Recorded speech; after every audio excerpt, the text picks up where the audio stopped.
Ciao a tutti! Oggi in questo video vi mostrerò come riuscire a far nascere tantissime piantine di kiwi partendo dagli scarti del frutto che si compra al supermercato, quindi praticamente a costo zero. Io vi consiglio di seguire ma soprattutto di fare ciò che vi mostrerò perché vi assicuro che quando passerete da questo a questa sarete davvero contenti di averlo fatto. La prima cosa che occorrerà fare sarà quella di trovare un frutto che sia molto maturo e semplicemente aprirlo. Considerate che più un frutto sarà maturo e più ci sarà la possibilità di trovarne all'interno dei semini che siano pronti per generare nuove piantine. E i semini, per intenderci, sono proprio questi piccoli punti neri che si trovano all'interno. Ce ne sono tantissimi, considerate che questo è soltanto il primo taglio, ma a forza di fare tagli e sezionare il frutto se ne troveranno addirittura migliaia per ogni singolo frutto. Ce ne sono davvero tantissimi. E continuate ad estrarne tanti quante piantine voi poi vorreste ottenere. Ed eccoli qua, cambio inquadratura per provare a mostrarveli meglio, sono davvero molto piccini, al momento sono ricoperti da una patina gelatinosa, se li usate subito non è necessario lavarli, ma nell'ipotesi che voi vogliate utilizzarli in un secondo tempo, allora io vi consiglio di lavarli, basterà prendere un bicchiere, riempirlo con dell'acqua ed andare ad immergerli all'interno, dopodiché agitare molto bene il cucchiaino, in questo modo l'azione di centrifuga dell'acqua separerà davvero molto bene la polpa dai semini. La polpa tenderà ad andare verso il basso del bicchiere, i semini invece verso l'alto, quindi riprendendo il cucchiaino, separarli dall'acqua sarà davvero semplice, immergerlo e tirarli via. A quel punto prendere un tovagliolino, mi raccomando non in carta ma in stoffa, 20 cm x 20 sarà davvero l'ideale, e man mano che tirate via i semini dall'acqua andarli a posizionare sul tovagliolino. Se ce la fate cercate di allargarli bene sul tovagliolino che avete a disposizione, su tutta la superficie. Dopodiché chiudere e posizionare il tutto in un punto fresco e asciutto della casa.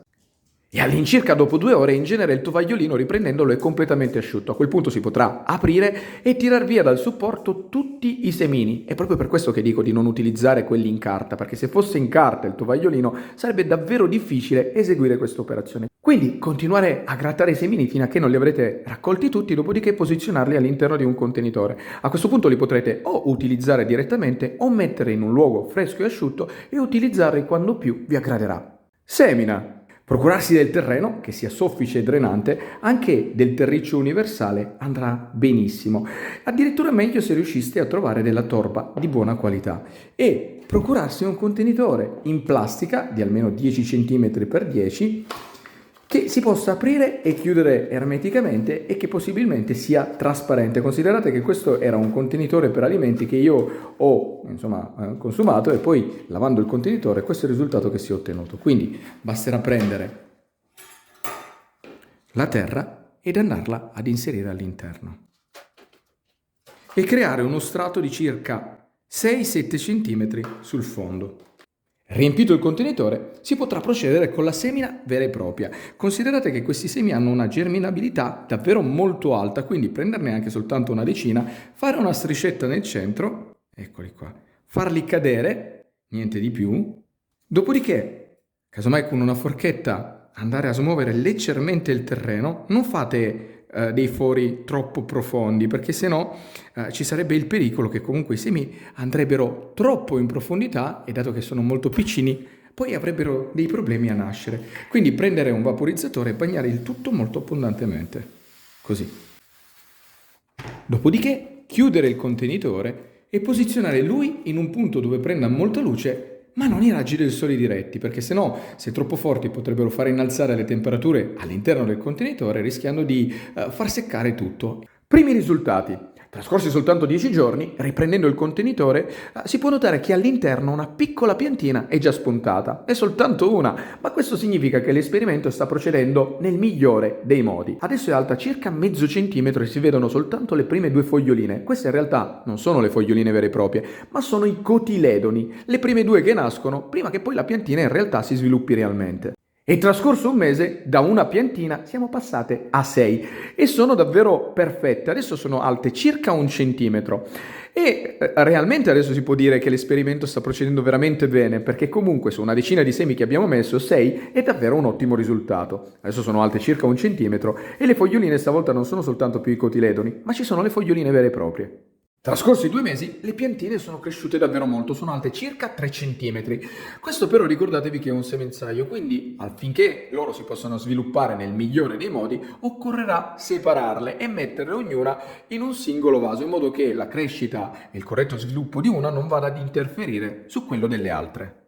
Travaso, questa è un'operazione davvero molto semplice e veloce. Basterà prendere un cucchiaio e tirare su tutta la zolletta. Mi raccomando, quando farete questa operazione però è importante, sembra che non lo sia, in realtà è davvero molto importante che tutta la terra intorno alle radici delle piccole piante che sposterete rimanga proprio lì. In questo modo le piantine neanche si renderanno conto di essere state spostate dal semenzaio al vaso e quindi non patiranno nulla. In alternativa, se purtroppo dovreste togliere la terra intorno alle radici, ci sarebbe il pericolo che proprio le stesse secchino. Proprio perché è un'operazione davvero molto delicata, io vi consiglio di prendervi tutto il tempo che volete. Non c'è fretta, separatele piano piano e altro consiglio che vi posso dare è di farlo quando il terreno è completamente asciutto, perché se fosse bagnato tenderebbe a sgretolarsi e a quel punto le radici si spoglierebbero. E alla fine dell'operazione questo è ciò che dovresti ottenere, una piantina con alla base la zolletta di terra. Non resterà altro che procurarsi un vaso che abbia un diametro di circa 10 cm e fare questa operazione, fare un foro nel centro, casomai aiutarvi con un cucchiaio, con la cucina andrà benissimo, e il foro dovrà avere le dimensioni più o meno della zolla che abbiamo prelevato dal semenzaio, in questo caso circa 4-5 cm di profondità e altrettanti di larghezza. Dopodiché prendere la piantina ed andarla semplicemente ad inserire facendola cadere. In questo modo la piantina, che non vedrà assolutamente le radici che si spoglieranno dalla terra, non si accorgerà neanche di essere stata spostata da un semenzaio al vaso. Alla fine dell'operazione questo è ciò che dovresti ottenere. Quindi non resterà davvero altro che prendere un vaporizzatore e bagnare il tutto, così.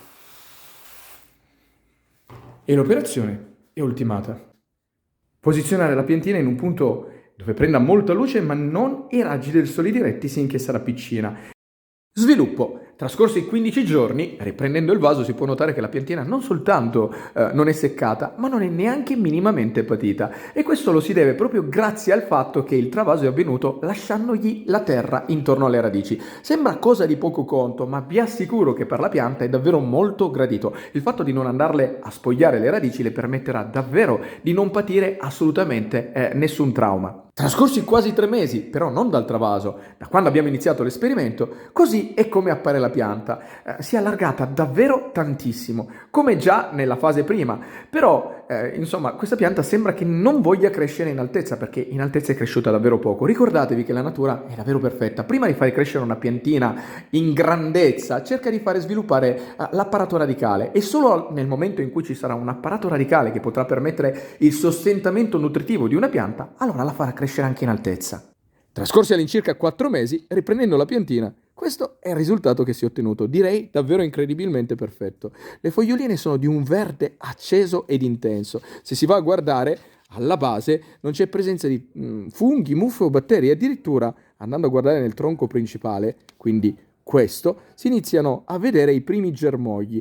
Significa che oltre a crescere nella parte apicale, crescerà anche nella parte laterale. Considerate che ogni ramo di questa pianta potrebbe raggiungere diversi metri. Questa è una pianta arrampicante, quindi se la doveste mettere poi in giardino, mi raccomando, mettetela in un punto dove possa arrampicarsi, casomai una staccionata o una ringhiera. E quando la pianta crescerà, inizierà a produrre anche i primi fiori e i primi frutti. Però ricordatevi che affinché si possano ottenere realmente i frutti, occorrerà avere un esemplare maschile e uno femminile.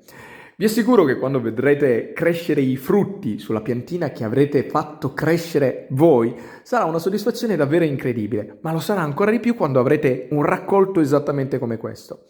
Saranno buoni, ma saranno ancora più buoni proprio perché li avrete fatti nascere voi. E con questo il video si conclude, spero che vi sia piaciuto e che vi sia servito per imparare qualcosa di nuovo, di utile e di divertente. Però, se vi è piaciuto, mi raccomando, lasciate un commento, mettete un mi piace e soprattutto iscrivetevi al canale, perché per voi non costa nulla, ma a me, insomma, darà veramente una mano per farlo crescere. Quindi, tra l'altro dimenticavo, se vi è piaciuto date un'occhiata anche al canale, perché sono quasi certo che tra tutti i video che ho caricato, qualcosa di carino che potrebbe piacervi, lo troverete. Detto questo, un saluto e al prossimo video.